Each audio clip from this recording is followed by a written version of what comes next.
ॐ नमः शिवाय।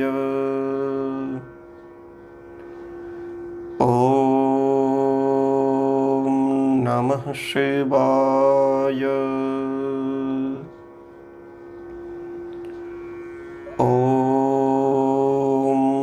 नमः शिवाय।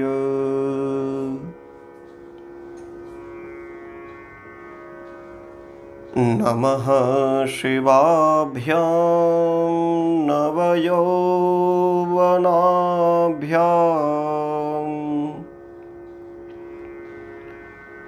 परस्पराश्लिष्टवपुर्धराभ्यां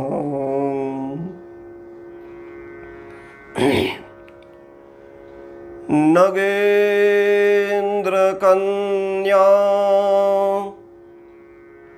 वृषकेतनाभ्यां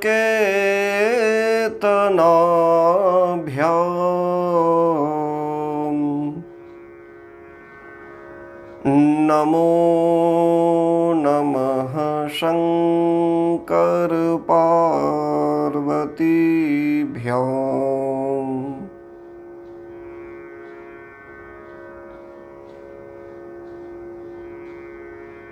तव तत्त्वं न जानामि कीदृशोऽसि महेश्वर यादृशोऽसि महादेव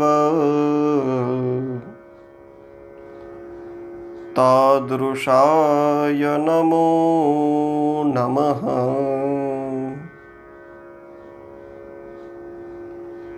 गुरुर्ब्रह्मा गुरुर्विष्णुः गुरुर्देवो महेश्वरः गुरुः साक्षात् परब्रह्म तस्मै श्री गुरवे नमः।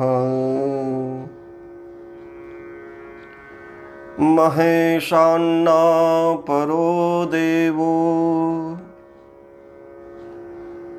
महिम्नो न परा स्तुतिः अघोरान्ना परो मन्त्रो नास्ति तत्त्वं गुरोः परम्। श्री चंद्रमौलीश्वर महादेव की जय। श्री हरि भगवान की जय। श्री सद्गुरु भगवान की जय। ॐ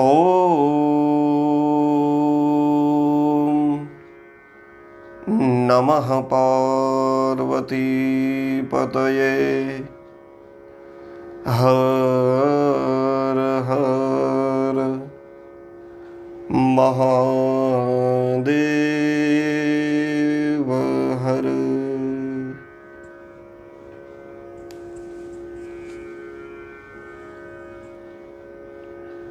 श्रावण मास में चल रहे इस सत्संग में शिव महिम्न स्तोत्र के माध्यम से हम मिल रहे हैं। ये भूतनाथ भगवान महादेव की ही महती कृपा का प्रसाद है और उनकी किसी कृपा दृष्टि का हम अनुभव कर रहे हैं, जिसके चलते ये सत्संग हमें प्राप्त हुआ है। तो पूरे मन से श्री पुष्पदंत महाराज द्वारा विरचित इस शिव महिम्न स्तोत्र के भावों को समझने का हम प्रयास करें। आइए आप सभी को सादर सप्रेम ओम नमः शिवाय, हरिओम, जय श्री कृष्णा, जय सिया राम। कल हमने 21वां श्लोक देखा था, जिसमें श्रद्धा का क्या महत्व है और प्रजापति दक्ष ने श्रद्धा विरहित यज्ञ किया था और उसे कौन सा फल मिला। इस लीला का स्मरण पुष्पदंत महाराज ने इस श्लोक में किया था। भगवान की और लीलाओं को देखते हुए, उनका स्मरण करते हुए पुष्पदंत महाराज आगे कहते हैं, प्रजानाथं नाथ प्रसभमभिकं स्वां दुहितरं गतं रोहिद्भूतां रिरमयीषु मृष्यस्य वपुषा धनुष्पाणैर्यातं दिवमपि सपत्राकृतममुं त्रसन्तं तेद्यापि त्यजति न मृगव्याधरभसः। इस श्लोक में भी एक पौराणिक कथा का स्मरण करते हुए पुष्पदंत महाराज कहते हैं कि हे स्वामिन, एक बार कामुक ब्रह्मा ने अपनी दुहिता से हठपूर्वक रमण करने की इच्छा की। वह लज्जा से मृगी बनकर भागी, तब ब्रह्मा भी मृग बनकर उसके पीछे दौड़े। आपने भी उन्हें दंड देने के लिए मृग के शिकारी के वेग के समान हाथ में धनुष लेकर बाण चला दिया। स्वर्ग में भी जाने पर ब्रह्मा आपके बाण से भयभीत हो रहे हैं। उन्हें बाण ने आज भी नहीं छोड़ा है। अर्थात ब्रह्मा मृगशिरा नक्षत्र बनकर भागे तो बाण आर्द्रा नक्षत्र बनकर आज भी पीछा करता है। ये दोनों आकाश मंडल में आगे पीछे देखे जा सकते हैं।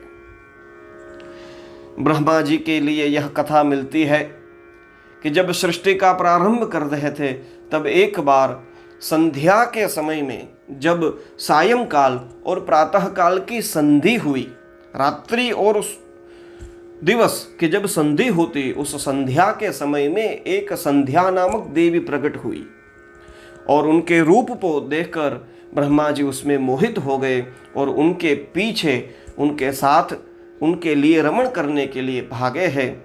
और कहते हैं, यह धर्म विरुद्ध कार्य देखते हुए शिव जी ने अपने पिनाक धनुष पर बाण छोड़ा है और ब्रह्मा जी जो मृग शरीर लेके हुए भागे थे, कहते हैं वे भागते ही चले गए और ये बाण व्याध की द्वारा छोड़े गए बाण की तरह उसके पीछे पीछे अभी भी चल रहा है।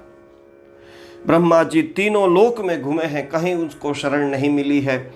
और कहते हैं आकाश मंडल में आज भी हम देख सकते हैं कि मृगशिरा नक्षत्र के पीछे भगवान पशुपति के द्वारा छोड़ा हुआ यह बाण आज भी दृश्यमान हो रहा है।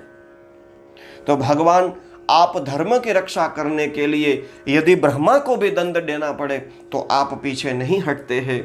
आपका ऐसा इतना ऐश्वर्य है। फिर मां सती को याद किया है।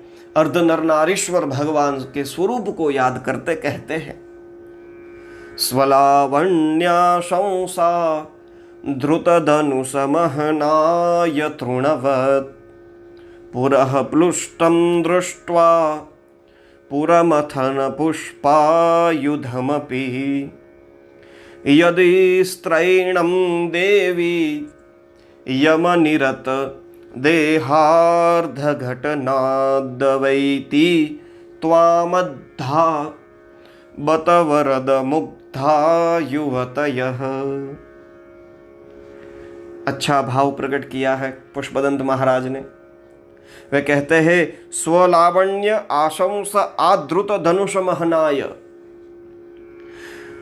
हे त्रिपुरारी, हे यम निरत, हे यम नियम परायण, हे वरदान देने वाले शंकर, अपने सौंदर्य से शिव पर विजय प्राप्त कर लूंगा, इस संभावना से हाथ में धनुष उठाए हुए कामदेव को सामने ही तुरंत आपके द्वारा तिनके की भांति भस्म होता हुआ देखकर भी यदि देवी पार्वती जी अर्धनारीश्वर आधे शरीर में पार्वती को स्थान देने के कारण आपको स्त्री भक्त जानती है, तो इसमें कोई आश्चर्य की बात नहीं है, क्योंकि स्त्रियां अज्ञानी ही होती है।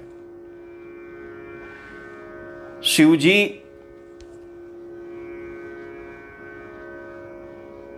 कामदेव को जला चुके हैं, ये बात सर्वविदित है।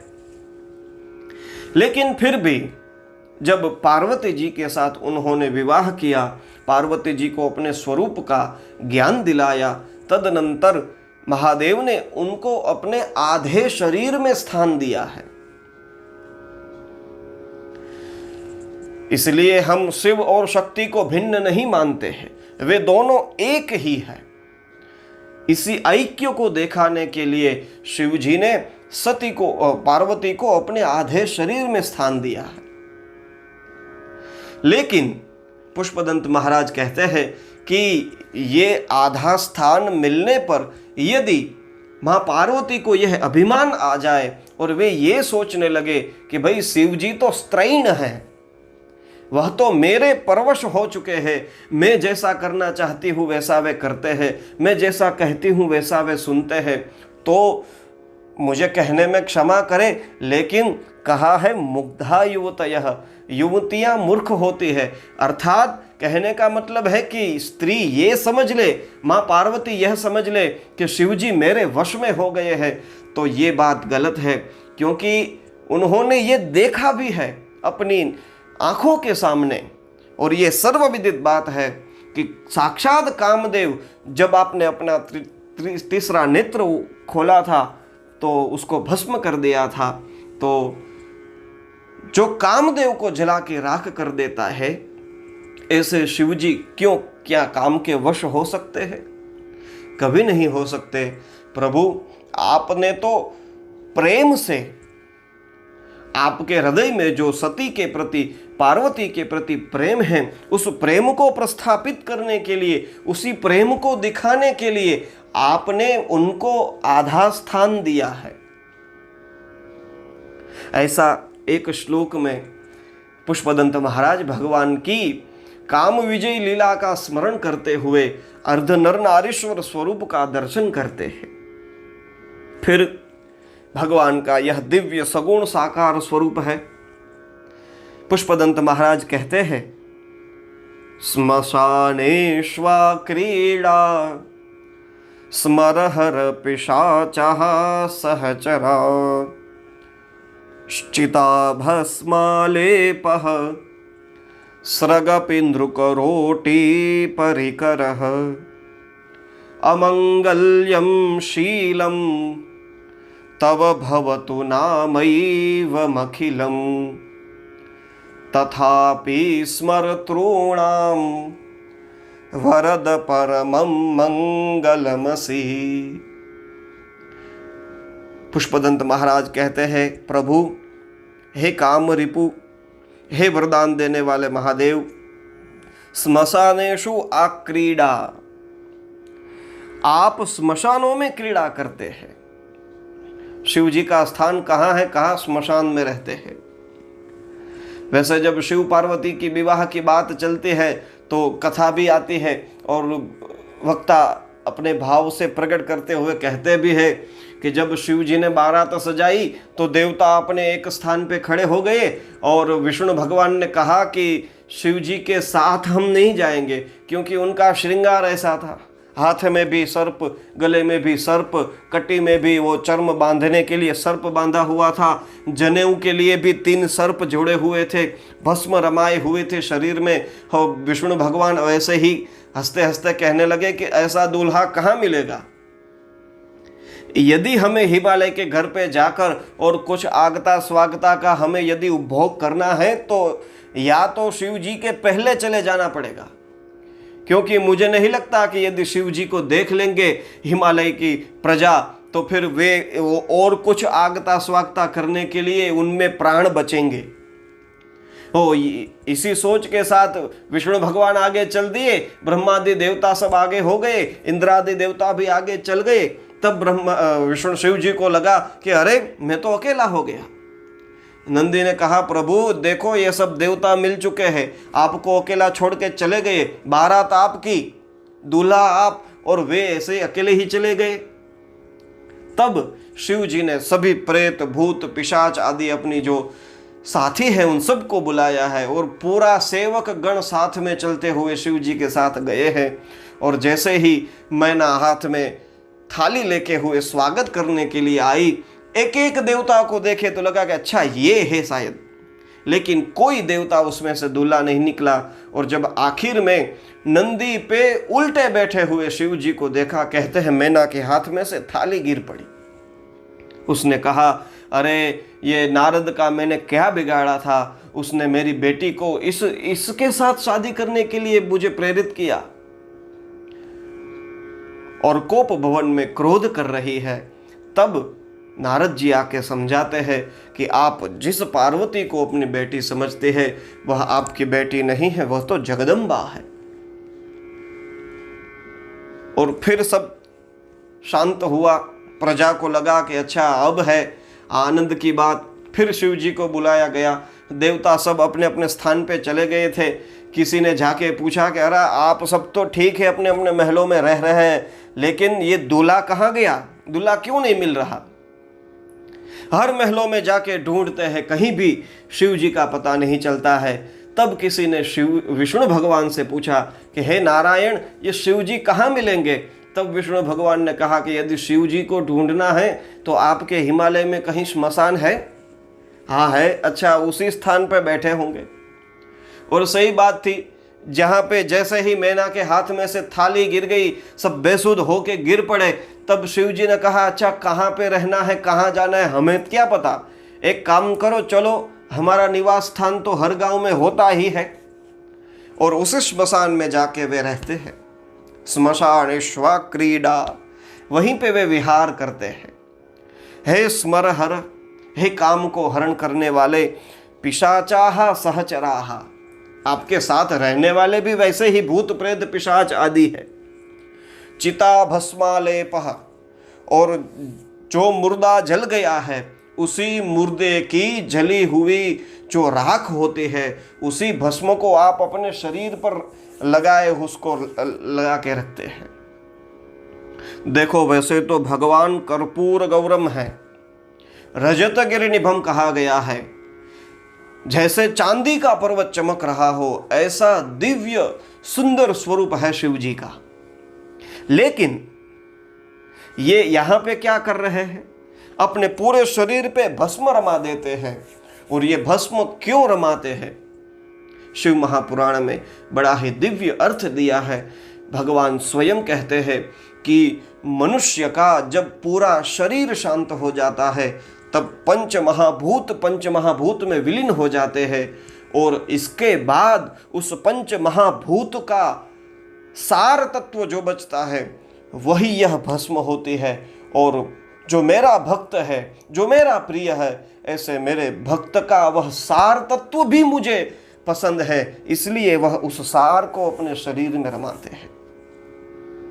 शिव जी का यह स्वरूप देखते हुए भगवान हमें ये भी सिखाते हैं कि आप जिस संसार में दौड़ रहे हैं, जिस सामग्रियों के लिए, जिस भोगों के लिए आप पाप कर्म कर रहे हैं, वे सामग्री हो, वे संसार हो, आखिर में भस्मीभूत होकर बस ऐसे ही मेरे शरीर पे लपेटा हुआ है।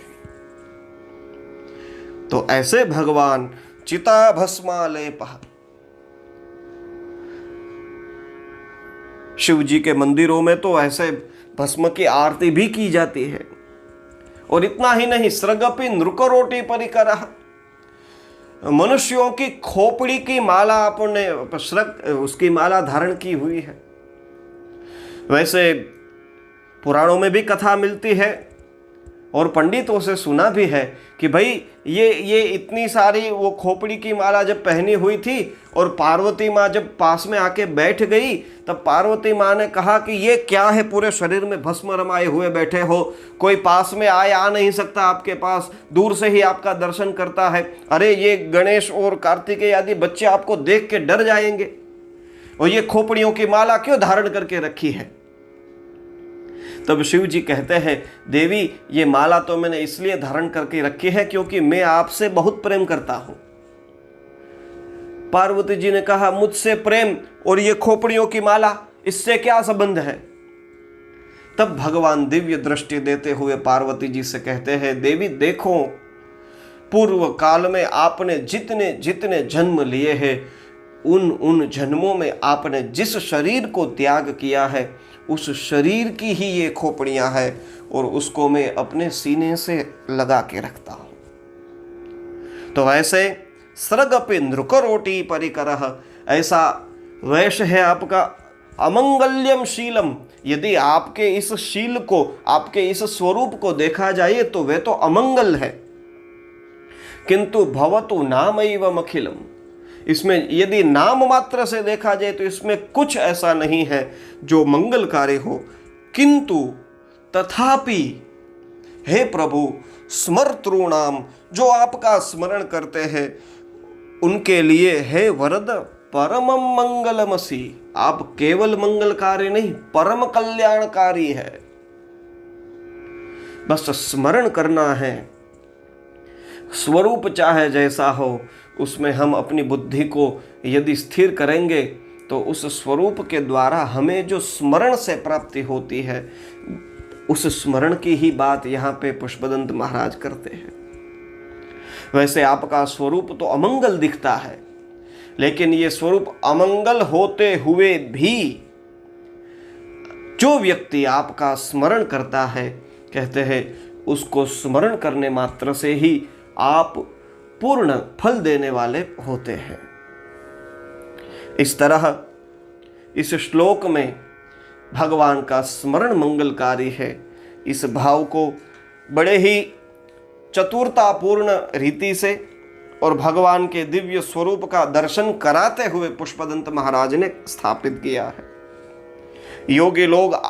योगी तपस्वी किस तरह आपका ध्यान करते हैं और उनको कैसा फल प्राप्त होता है, इसकी चर्चा आगे वाले श्लोक में करते हैं। मनः प्रत्यक्चित्ते सविधमवधायात्तमरुतः प्रहृष्यद्रोमाणः प्रमदसलिलोत्सङ्गितदृशः यदालोक्याह्लादं हृद इव निमज्ज्यामृतमये ददत्यन्तस्तत्त्वं किमपि यमिनस्तत्किल भवान्। तत्किल भवान, हे प्रभु, यमिनः, जो यम नियम आसन प्राणायाम आदि के द्वारा समाधि में बैठे हुए हैं और समाधि में बैठ के जो आपका स्मरण करते हैं, उनके लिए किल वो जो स्मरण करते हैं, उनका स्मरण का जो सेव्य स्वरूप है वह आप ही हैं। हे प्रभु, शम दम आदि साधनों से संपन्न यमी लोग शास्त्रोपदिष्ट विधि से सविधम वायु रोक कर, प्राणायाम कर, हृदय कमल में बहिर्मुखी संकल्प विकल्पात्मक मन को सभी वृत्तियों से शून्य करके अपने मन को अपने वश में करते हुए अपने भीतर जिस किसी विलक्षण आनंद रूप पर ब्रह्म चिन्ह मात्र तत्व का दर्शन कर यद आलोक्य आह्लादम, जिनको देखते हुए वे आनंद का अनुभव करते हैं, कहते हैं, और उस समय मानो वे हृद एव निमज्ज्यामृतमये, अमृतमय हृदय एव निमज्ज्य, जैसे उन्होंने अमृत रूपी सागर में, अमृत रूपी सरोवर में स्नान किया हो, इतनी आनंद के अनुभव करते हैं। और वो जिस तत्व को देखकर यह आनंद का अनुभव करते हैं, प्रभु, वह निर्गुण आनंद स्वरूप ब्रह्म निश्चय रूप से आप ही है। कोई आपको सगुण साकार रूप से भजे या फिर आपके निर्गुण निराकार स्वरूप को भजे, प्रभु अंत तो गत्वा तो आप ही है। अगले श्लोक में जो बात बताई चिता भस्मालेपः, वे जो श्मशानेश्वा क्रीड़ा वाली, तो उस श्लोक में भी यही बात कही है, लेकिन उनमें भगवान के सगुण साकार स्वरूप का वर्णन किया है। और सगुण साकार स्वरूप है तो उसका तो स्मरण किया जाता है। तो कहते हैं सगुण साकार स्वरूप हो, चाहे वह देखने में ऐसा लगे कि यह क्या है, अमंगल्य वेश धारण किया है, लेकिन वही सगुण साकार स्वरूप है।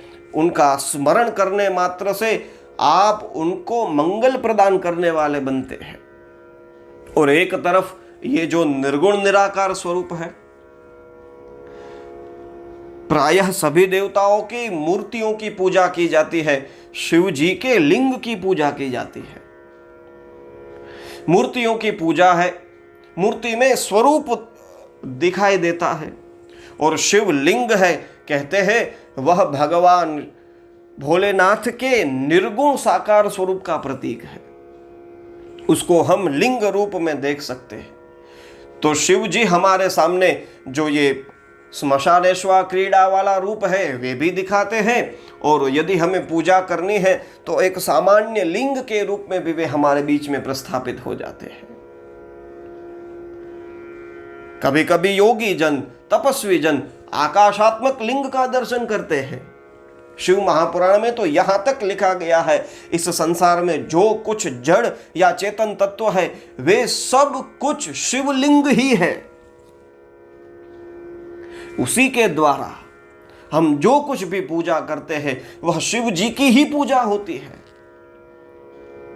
शिव मानस पूजा आदि गुरु शंकराचार्य भगवान का यह दिव्य स्तोत्र और उनका यह श्लोक, आत्मा त्वं गिरिजामतिः सहचराः प्राणः शरीरं गृहम् पूजाते विषयोपभोगरचना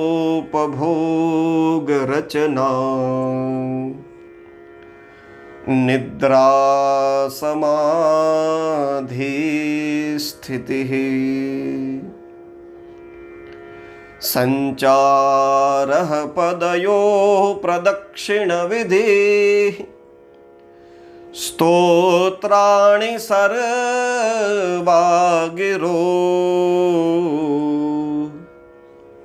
यद्यत् कर्म करोमि तदखिलम् शंभो तवाराधनम्। कैसा दिव्य भाव है। हे प्रभु, आत्मा त्वम, मेरा ये जो शरीर है उसमें जो आत्मा चैतन्य तत्व है वे हे प्रभु आप स्वयं हैं। गिरिजा मति ही, पार्वती वही मेरी मति, मेरी बुद्धि, मेरी श्रद्धा है।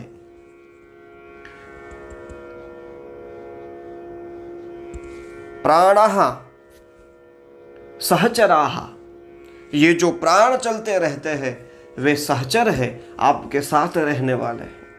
शरीरम गृहम, ये जो मेरा पंच भौतिक शरीर है वे ही आपके रहने का स्थान है।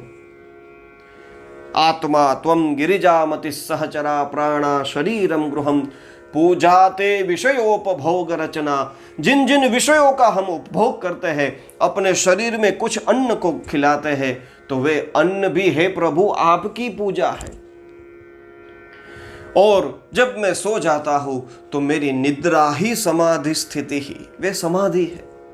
मैं मेरे पैरों से जो चलता हूं, संचारः पदयोः प्रदक्षिण विधि, वे प्रभु वे आपकी प्रदक्षिणा है। और मैं वाणी, मेरी वाणी से जो कुछ भी बोलता हूं वह मेरी वाणी ही आपकी पूजा, आपका स्तोत्र है।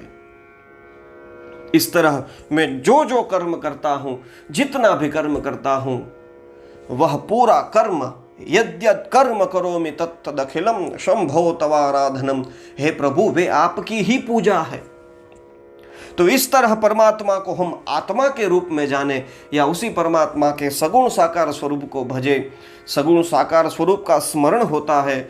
और यहाँ पे कहते हैं कि पूरा यम नियम आसन प्राणायाम आदि सभी प्रत्याहारों के द्वारा आंखों को बंद करते हुए विषयों की तरफ खींची हुई इंद्रियों को अंतर की ओर खींचते हुए फिर अपने हृदय में बैठे हुए आपके जिस पर ब्रह्म तत्व के स्वरूप का वे स्मरण करते हैं, उस समय मानो वे अमृत के सरोवर में स्नान कर रहे हो, ऐसा अनुभव करते हैं। प्रभु तद किल भवान, वे जो स्वरूप है वे आप स्वयं हैं।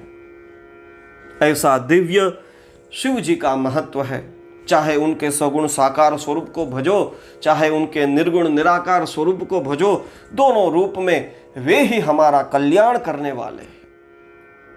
यदि हम यम नियम आदि नियमों के द्वारा, आदि साधन पथ के द्वारा हम उनकी निर्गुण निराकार रूप का स्मरण नहीं कर सकते तो कोई बात नहीं, आप केवल उनका नाम का स्मरण करें, आप केवल उनके स्वरूप का स्मरण करें तो भी वरद स्मर्तॄणाम परम मंगलमसी, वह परम कल्याणकारी है, क्योंकि उनका नाम ही है शिव। शिव का अर्थ ही होता है कल्याण। तो ऐसे कल्याणकारी शिव जी के दोनों स्वरूप को प्रणाम करते हुए आज के इस सत्संग सत्र को हम यहीं पे विराम देते हैं। आज के लिए आज 25 श्लोक तक की हमारी यह यात्रा चली है। कल फिर से हम 26वें श्लोक से इस यात्रा को आगे बढ़ाएंगे। तब तक आप सभी को सादर सप्रेम ओम नमः शिवाय, ओम नमः शिवाय, ओम नमः शिवाय।